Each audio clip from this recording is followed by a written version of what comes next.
Here we go. Welcome back to Nick Lenz's Comic Corner, classic lesser known classics. This is episode number 2952 and Doubleshot number 2846. I have a Titans trade and a Batman trade to discuss here. First up, which is Titans Beast World Tour. This book, most of it contains all the rest of the tie-ins for Beast World. Yep. It doesn't have the Titans ones here because the Titans issues are collected in the Beast World trade. So this is like all the rest. And here are your writers. Now one of them basically is like, really? Yeah, Mega Fence Runner writes a story in here and involves Jackson Hyde.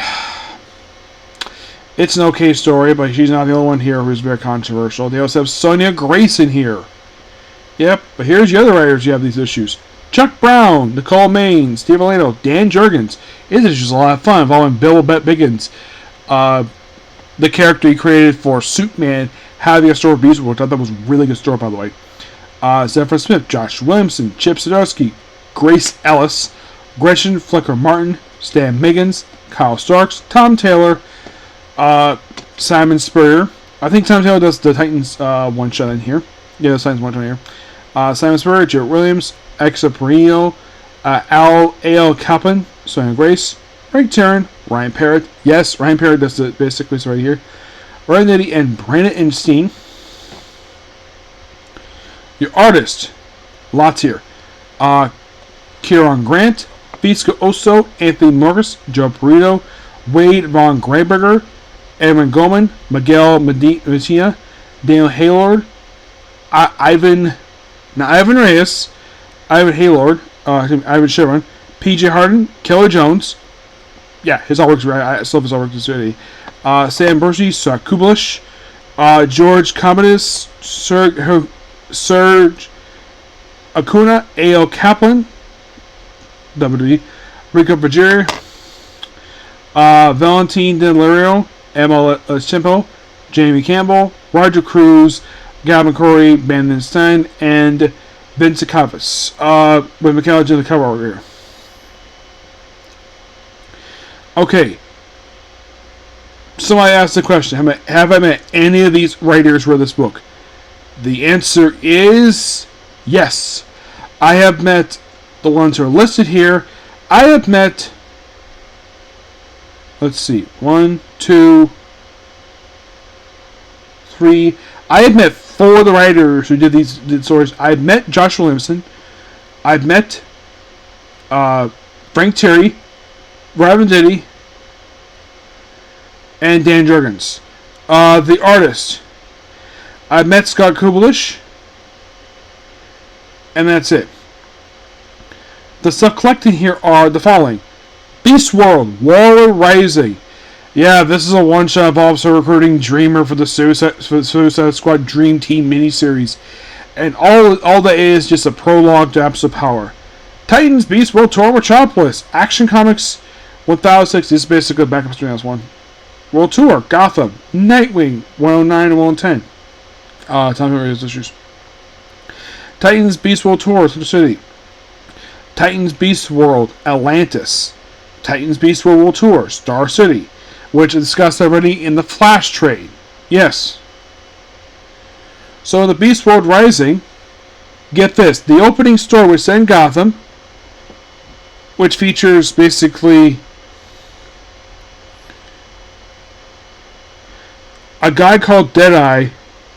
This is story known as the Kingdom. And also in this issue, get this. In the Phantom Zone is Val-Zod and Red Tornado from Earth 2. Yeah, these two actually had previously popped up in the Adventures on Kent miniseries. And of course, you have Dr. Fate. There's Dr. Hate, and of course, you have Black Manta in here. It's a very interesting one-shot. Of course, you have Dr. Mist in here with Vixen. I like the story here, per se. I like the writing. It's fine. The writing is fine, but I like the artwork. I think it's really good. And the whole thing with a lot of this stuff here is basically the world's reacting to the main miniseries of what some characters are up to that when they're not in the main miniseries. There's even Batwing, who looks like he's wearing a different costume. Yes. I mean, the concept looks a lot like David Bowie's outfit. Those of you curious, who the heck is David Bowie, you might ask? David Bowie was the first guy to use the name Batwing, who was a creation of Grant Morrison, who was based upon a concept from like Batman like 250 from the 70s. Or what these Cooper kids thought Batman looked like. They thought he was black and, well, that was used as inspiration for the creation of Batwing. Then we have Metropolis. Now, the opening story, this is done by Nicole Lewis and Steve Orlando. This is all focused on John, him basically dreaming the whole story. Yes.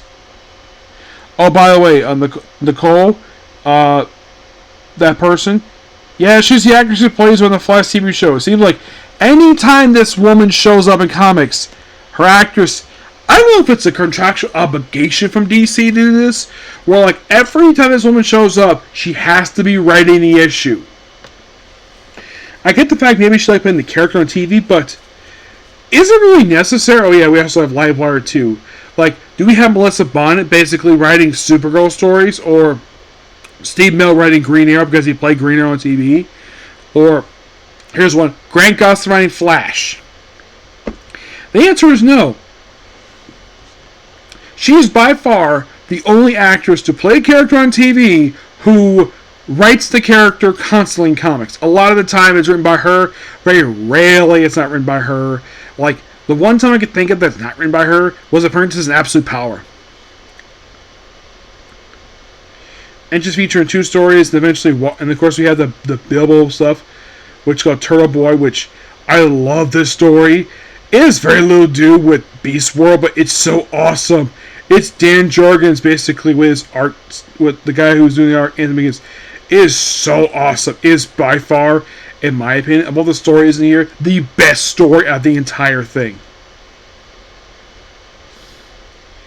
Yeah, then we have the Forts. We have something with Lois. This is Don't Stop. This is basically Zephron Smith and Joshua Williamson.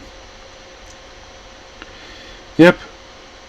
This will focus on Superman and Lois with Brainiac. This is a lead into House of Brainiac. Squad Dreaming. Yeah, this is the one that sets up the Suicide Squad Dream Team miniseries. That's literally what the short story is. That's what basically what it is. And we have Gotham, where the opening story is basically having Nightwing deal with creatures in Metropolis with Killer Croc. The second story is basically Harley being giant size and look like a rabbit creature. Yes, seriously. And that's what she does in here. And then of course you with Nightwing, and then of course you have the Good Boy thing, which is basically just Batman turned into a wolf, which they reference in their books. Yeah, Batman turned into a wolf. Then we have the Scavengers, which this is really weird. This is basically maybe it's a flashback to when it's a Batman story. Obviously, it's before he became the wolf. And Huntress is doing this really bizarre looking artwork. Yeah, this artwork is so odd on her. Like, I like the colors, but it looks so bizarre. And we see Cassie Kane here. Of course, that's Chaos because basically why is Huntress here? Because you're in the creature. And then we have the Wild. This is the one done by Kelly Jones. This is how Kelly Jones draws Stephanie Brown. Let's know in the comments below how you feel about how he draws Stephanie Brown here. I think it looks really good. I like it. Yes, it does basically reminiscent of how he draws Batman, but it's Stephanie Brown.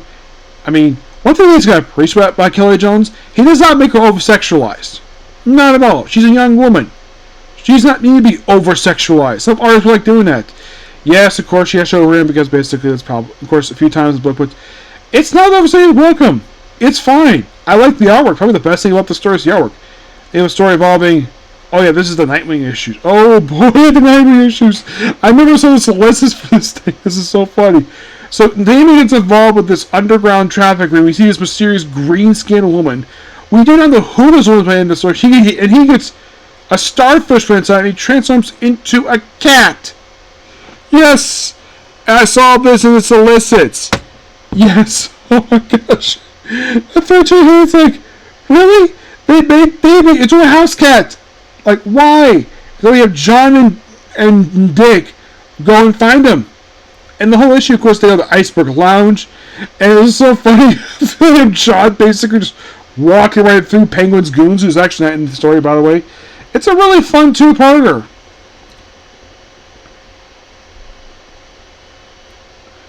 Yeah. Hoppy off of jail, she gets away, but then we have Central City, which discusses already in the Flash one-shot, so skipping up this one. And this is the one where I was confused by the artwork when I think it was this story here where she showed up, and the thing is, Irie pointed out that she calls her bestie, like, oh yeah, it's now Tales of Atlantis. This is done by Rico Fajari. Surprisingly, to some degrees, does not do a terrible story. Yes, the opening story does feature Aquaman fighting what appears to be a version of like King Shark. Yeah, and then we have Gark turn into a Tiger Man. I do like the artwork here. It reminds me a lot of the. I think this is the same artist who did The Drowning. Yes, because the artwork is very. I think it may have been because the artwork is so good. And then I have a backup story in here that focuses on Vixen, Captain Boomerang, and Deadeye. With more creatures, Amnesty Bay. Amnesty Bay was Aquaman's homeland base in Maine, of all places. Yes, a place where Jeff Johns had a lot of his run sets. And then we have the Megan Fitzmartin story, which at least has got better artwork than the piece of garbage that was Tim Drake Rabbit. That's the only thing I can praise about the story. It's got good artwork. Still don't care for Megan Fitzmartin. Then we have Star City, which is basically, which weird enough, it picks up right where issue 12 left off for Green Arrow. Yep, it's basically Green Arrow's family reacted to Beast World stuff in Star City. So Red Canary in here by Ryan Parrott of all people. Yes, which I love this one shot. It's so awesome. Venditti does a JSA story. Yes, Ryan Venditti does a J called Jungle Society America. We have Alan Scott turn into a lizard. Yes, this is kind of funny. And then then it's saved by Helena Wayne, Stargirl, and Red Arrow, who are helping out. And of course, yeah. And then you turn back normal. And then we have a backup story of Brandon Stein. It's a story featuring Connor. And that's it. Really cool book. The only story I find kind of weak in here is probably the Mega Prince Martin one where he features Jackson Hyde. I love the art of that story. I just didn't like the art. I just didn't like the story right here. Let me give the book roughly a 9 out of 10. Next up we have is Batman Neo-Gothic. This takes place right after Neo Year. Written by Colin Kelly, Jackson Lansing. With artwork by Max Derbar. Well, a lot of this is basically Terry just doing his own thing. There's no basic. I think like his mom is gone. Oh, by the way, at one point in this book, it goes into the animated series for some strange reason because you have Terry and everybody else draw like the one that like. It's like they go different universe or whatever, maybe for different art style. And we just have basically him deal with these other creatures the whole book. And deal with like a future version of Bane. It's interesting what it is. It's not terrible. It's just that, well, I do like the writing. I don't mind the writing here. Of course, he deals with Killer Croc, obviously, who's still alive in this term. Oh yeah, and then they decided to, I guess they decided to just revisit the Court of Owls. Yeah, I guess like quarter way through the series, like, hey, let's have Terry encounter the Court of Owls. I'm like, okay, interesting. But they apparently been reactivated in Neo-Gotham. And then we have appearance here by Old Man John Constantine, who is still alive and he's old. I would have thought because of the demon blood in him that he would basically still be young, but nope, he's old now. Maybe right now, I don't know.